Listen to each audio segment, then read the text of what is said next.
So, the next thing that happened on Monday Night Raw, we get to the next match of the night. It was the first match of the night, actually. It was Gable versus Penta versus Dragon Lee in a triple threat qualifying match. The winner of this match qualifies into the men's Money in the Bank ladder match for this year.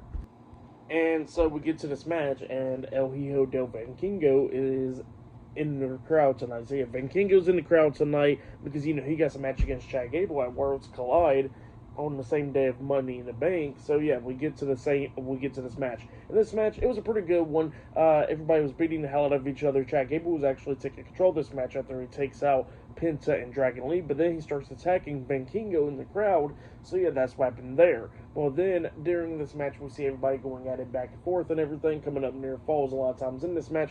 But then Chad Gable at one point hits a moonsault onto Penta. He only got 2 count out of that, but then he lays out Dragon Lee, and then he climbs up the top turnbuckle to try to hit a moonsault into Dragon Lee. But then Vankingo comes up, kicking Chad Gable upside the head, making him hang upside down from the turnbuckles and stuff, and apparently that's what busted Chad Gable open, so yeah, he was bleeding during this match, and then that's when Dragon Lee climbs at the top turnbuckle, jumping off with a double foot stomp onto Chad Gable, but then all of a sudden we see Penta coming into the ring, hitting the Mexican Destroyer onto Dragon Lee, knocking him out of the ring, and that gives Penta the opportunity to hit the Penta driver onto Chad Gable, pinning him for the 1, 2, 3. So yeah, Penta defeated Chad Gable and Dragon Lee tonight in the triple threat qualifying match. That's what happened there. So Penta qualifies into the men's Money in the Bank ladder match alongside Solo Sikoa and LA Knight. So yeah, that's what happened there. Great match though. For that match, I'll give it 3.5 stars. That's why I'll give it. It was a pretty good triple threat match.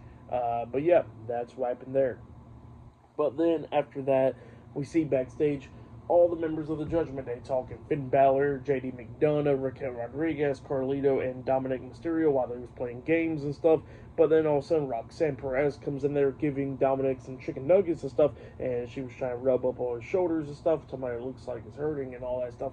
So she's rubbing on his shoulders. But then all of a sudden we see Liv Morgan returning, and Roxanne was trying to introduce herself, and Liv tells her to be quiet. And then she says, "Oh, I've been keeping up on date with everything that Raquel's been saying." So yeah, that's what she was saying there. But then she says that she has better things to do, and she says that she's going to try to get a qualifying match to be in the Money in the Bank ladder match. So yeah, that's what Liv Morgan says, and she walks out with Raquel, and then Dominic looks at Finn saying, "Oh, it's great to see Liv back," and all that, and then Finn's laughing and all that, and he says, "Oh yeah, it sure is." So yeah, that's what happened there. But yeah, up next we're going to be seeing Rusev versus Akira Tozawa one-on-one. So yeah, I'll see you guys later. Till then.